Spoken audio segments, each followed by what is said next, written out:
Why do natural disasters happen? Allah has ordained that we be tested. So this life is a test, right? And that is in fairness and justice. I'll explain it, right?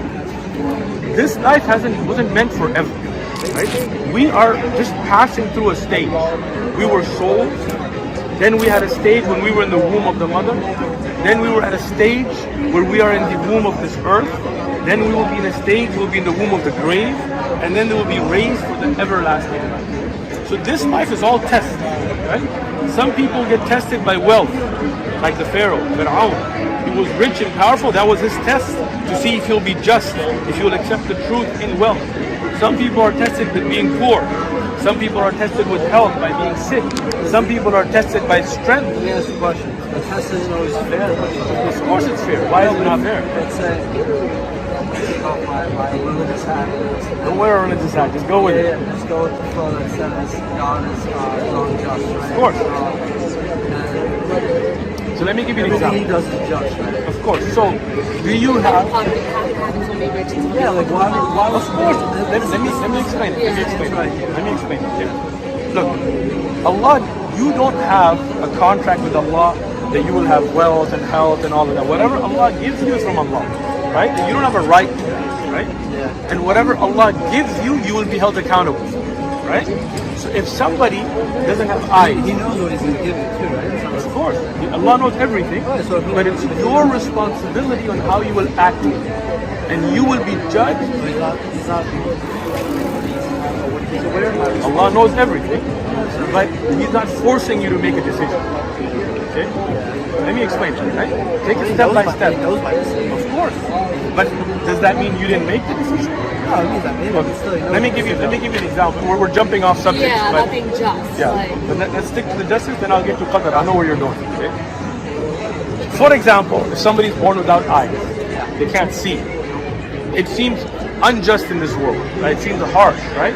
But did he have some kind of contract that you're going to be born with eyes? No. Allah chose to give him a life without eyes. On the Day of Judgment, when the rest of us that have eyes are being held accountable for the sins we did with our eyes, how we used our eyes, that person will have no judgment for them. That day, that person will be happy. He'll be like, look, I didn't have to give an answer. In Jannah, in the everlasting life, he will see anyway, right? So the things we see as unjust is because we don't think of this life as being a test. And every hardship that you're born with or are in will give you an ease. Yeah, but you have people that are born with hardship, that face hardship. Of course. They die with hardship. And then what? And then what? After death, then what? And then what? Right? Life here So, was extremely... tell you, in this life was harsh, right? Yeah, so and if in why those was the hardest life? excellent, let me explain. If you had those hardships in this life, and it saved you from the hardship of the hereafter, right, for everlasting life, was it just? The reason you're thinking like that because you're only thinking of this life. You're living your whole life, you're not thinking about Your whole life is how long? 70 years, 100 years, right? How long is the hereafter? kid that went through an atrocity at Sure. 10 years. 10 years of hardship, sure. The Prophet ﷺ told us the person who has the harshest life, the most difficult life ever, the worst life of humanity, if they're even given a single dip in the paradise, not a minute, not an hour, not a day, a dip, they will not remember a single hardship. Like when we go through tests in school, it's a hardship, right? Why do universities put us through that hardship? But it gives us the reward in the hereafter, right?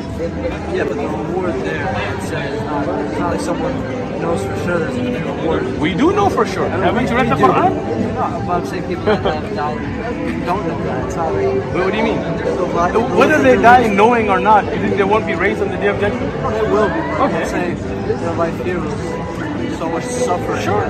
But that suffering, if it saves them from the suffering of the hereafter, let's say somebody dies underage, right? We believe that children are on fitrah, on the true belief, that they will not be held accountable, even the children that are not Muslim. But if they died before bulugh, they will be in Jannah. So wasn't that a benefit for them? Will they have an everlasting life? See, the thing is, people don't see the hereafter. They only see the world. It's like as if you're judging life just by an examination hall. Like, you know, when you're sitting and taking a test and you're stressed out. My argument is that the test is just for everybody. But it is, because everybody is judged in accordance to the abilities they're given.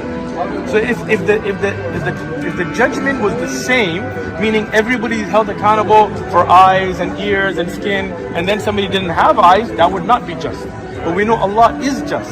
So when you have a certain hardship, let's say you were a little child and you never grew up, you died as a child, then Allah puts you in Jannah where you have an everlasting life. That is just, right? If you were in a place that never heard about Islam, that never heard about Allah, and Allah threw you in hellfire, that would not be just. But we don't believe that. If somebody is given that, then Allah takes that test away from them, right? And that is why Allah is all just. The term Sufi is not in the Quran, it is not in Hadith. The Sahaba, the companions didn't know this term, right? This was developed later by a group, most likely, as historians tell us, that some people, they wanted to live a harsh life, so they started to wear wool, suf.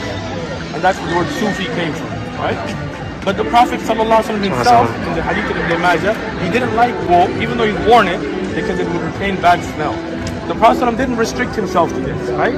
So we say this is a deviation from the beginning, and then it became worse and worse, where their beliefs deviated away from the Quran, away from the Hadith. But to have tazkiyah, to cleanse yourself, and some of the people that the Sufis talk about, like Hassan al-Basri was a great scholar, right? So to cleanse your soul, to be a pure person, to not have jealousy, and this is good. This tazkiyah is good, right? But as long as it's in accordance to the Quran and the way of the Prophet ﷺ. Anybody who deviates from that is off.